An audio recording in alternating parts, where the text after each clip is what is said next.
Mike doesn't know this yet, but we're going to call it Mondays with McAllister. And if he happens to come on a Monday, we'll use that. And if it's a Wednesday, we'll leave that out. He's only allowed on Mondays. Is that your plan? No. Mike, what's going on? How are you today? I'm doing well. And Paulie, my advice for you is if Steve's ever yelling at you, just throw an Oreo at him. You'll be good. There you go. That's good advice. All right. Well, since we were just talking about Judah, let's get your thoughts on this. What do you make of where he is right now? And Paulie asked me the question: can we say that he made the wrong decision? I have a hard time saying he made the wrong decision just because I think going in he kind of knew what to expect and didn't necessarily expect to get drafted. But what do you make of the last few months for Judah Mintz and kind of where he is right now? Well, as far as evaluating whether or not he made the right decision or the wrong decision, I look at what could potentially happen if he comes back. So if he comes back and shows significant improvement on his three-point shot, ends up being 35+% with more volume than he was, compared to the last two seasons, then I think you've got the potential that he could significantly up his draft stock and potentially get drafted.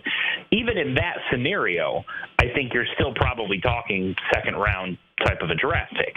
The difference between a second-round draft pick and going undrafted isn't all that huge. The difference between first-round and second-round is much more substantial.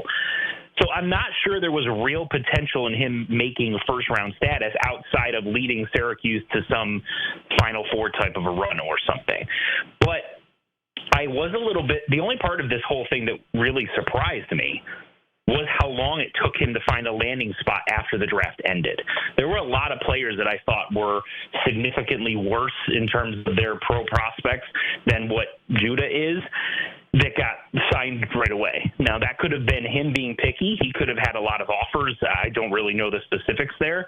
But either way, I think he's played pretty well in the summer league so far, especially the last few games. It seems like he's starting to hit his stride a little bit. He's distributing well. He's playing good defense.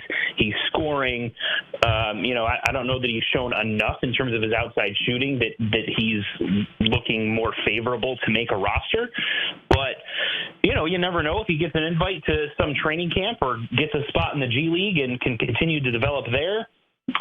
Either way, worst case scenario for him is he'll be playing overseas somewhere making good money. So I still think at the end of the day, he's going to be getting paid to play basketball, and there are a lot worse things than that.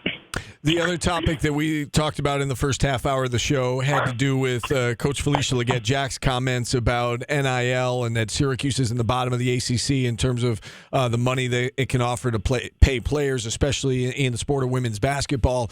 What do you think about her comments that, her saying that they're losing players to other programs, which I believe her. What do you think can be done, though, for her and her program? Well, I think the proof is in the pudding. They lost Alyssa Latham, and I think everyone was pretty bullish on her and potentially being, the centerpiece of the team moving forward with Taisha Fair gone. So now that you don't have her either, and while they did bring in some players, you're not bringing in, a top 10 type of a transfer class or something like that to kind of really bolster things. Because the big question now is, even though there are still a lot of good players on the roster, you're missing that key figure, that key go-to player, the one that everyone that you face has to game plan for and still can't stop in Fair. Now that you don't have that, and you weren't really able to bring someone in that could be anywhere close to that, you're going to be a much more team-oriented, by committee-oriented offensive team especially. I understand where her level of frustration is. You recruit certain players, Alyssa Latham being the key example. You develop them. You think there's a lot of potential there. You think the big jump from year one to year two, and you're going to be able to sort of build around her. And then you lose her mainly because you don't have enough money to keep her. That can be very frustrating as a coach because it's really out of your control. And she's about as infectious and magnetizing personality as you can get in terms of being a women's basketball coach. And yet, if the money's still not there, That's a tough situation, and I think if Syracuse is going to be real serious about women's basketball, something they've got to try to fix moving forward. One more basketball question before we move on to football. We've all had our eyes on Kyan Anthony for a while now. He really seems like he's blown up this summer just with how well he's played on the AAU circuit.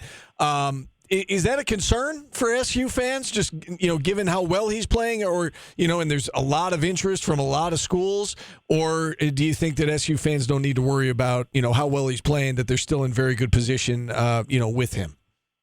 I don't know that you need to worry because he's playing well. If you're recruiting players that you think are really good, then you expect that they're going to play well. So that's not something I would necessarily be concerned about, because the opposite of that is he goes to the AAU season this past spring and summer, plays terribly, and then everyone says, why is Syracuse recruiting this guy? So, it shows you that they're recruiting the right types of players that they've blown up because they're playing against competition and have more eyes on them, and they're performing extremely well. So I think that's a good thing that the Syracuse coaches are identifying the right types of players. The thing that would be concerning from a Syracuse fan perspective is he still wants to take several visits. And even if you think Syracuse is the favorite or even the heavy favorite right now, and I think most do think that, anytime a recruit takes multiple visits to multiple schools, there's always the potential that someone's mind could be changed. So if you're a Syracuse fan, that's sort of where my concern level would be, not the fact that he's been listed as one of the breakout stars of the AAU season. I think most teams that knew he was really, really good are already the ones that are heavily recruiting him. I don't see a team like a Kansas or a Duke or something like that all of a sudden deciding that they're going to recruit Kyan, throw a bunch of money at him, and prioritize him as one of their top players in the class. I think they already have those type of targets at his position. So we'll see how the rest of it goes, but I think the biggest thing for Syracuse is when he takes all these other visits before making another decision, before making his final decision, he mentioned in an interview, I think it was with Adam Zagoria, that there was a possibility he could visit Syracuse again. If he gets back to Syracuse again, this time it would be an unofficial visit, then I think that would make Syracuse fans feel even better about their chances with him. Yeah, you touched on it there where I was going with the question. The fact he's playing so well, is there any concern that, other programs are going to prioritize him or, in this day of NIL, bump up, the NIL package? We got to get this, look at how well he's playing. We got to get this guy type of thing. And now all of a sudden you find yourself in a bidding war. But you're saying that the programs that are after him have already been, all in on him for a while. Yeah, now I'll never say never to anything in recruiting, but that's just my sense as it stands right now. The other interesting thing about the way that he's blowing up is if you go back and look at Carmelo, his father's recruitment, he was kind of a scrawny kid in his junior year and was, a highly rated player, but wasn't, a top 5, top 10, 5-star, ended up being number 1 player in the class, I think. He wasn't that level. And all of a sudden, the summer between his junior and senior year, he grew, he filled out, and performed really well against other top competition and shot way up the recruiting rankings and became number 1 in the country.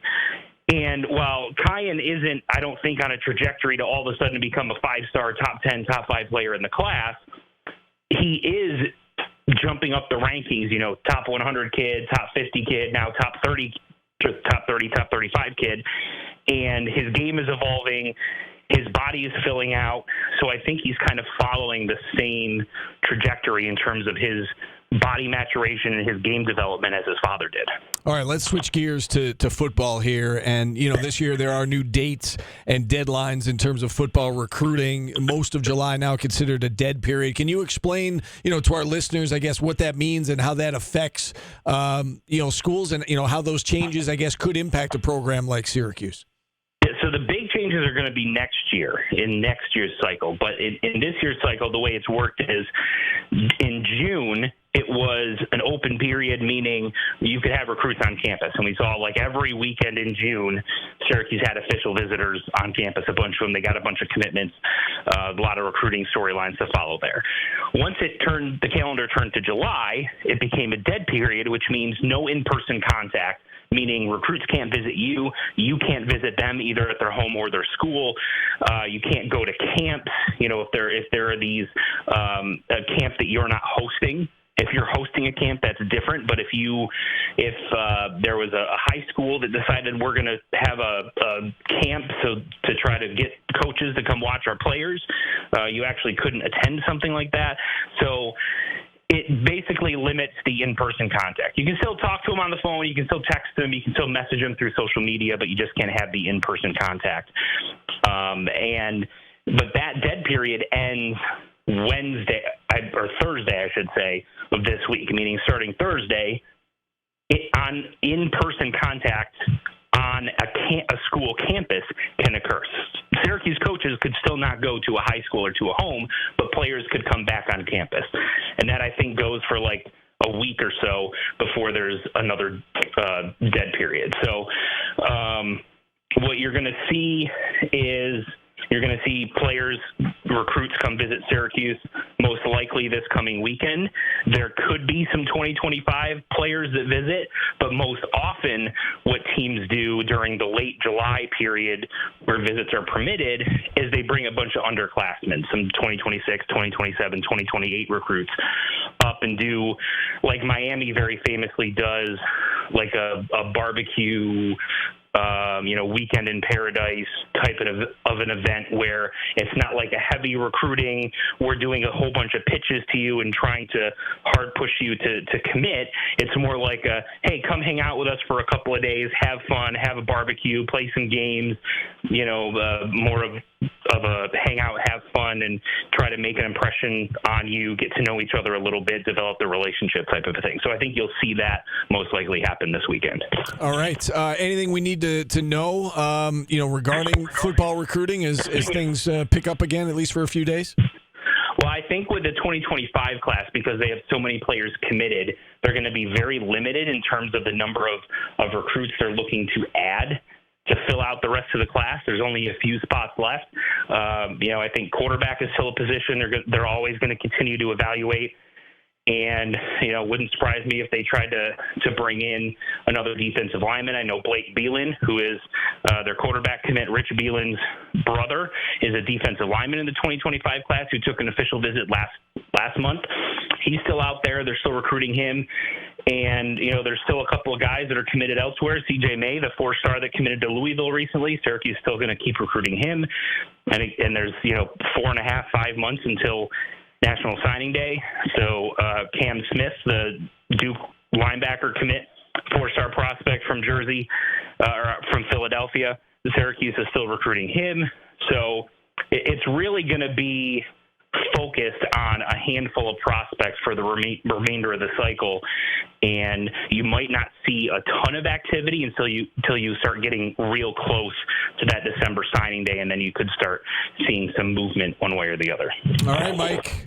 Great stuff. Appreciate you coming on. What are you doing next Monday? You want to come back on Monday?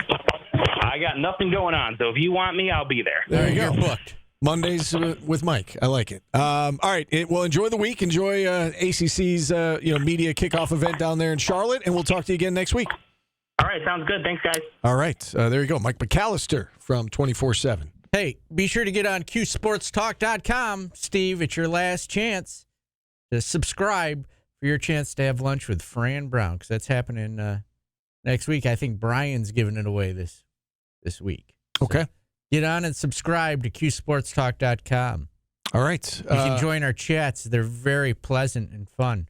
Everybody's very caring. Everybody's very nice. Yeah, everybody's very caring and loving in the Q Sports Talk chat. Most of the time, that's true. If you would like to go, if you need a pick-me-up and people to pat you on the back, you come to QSportsTalk.com.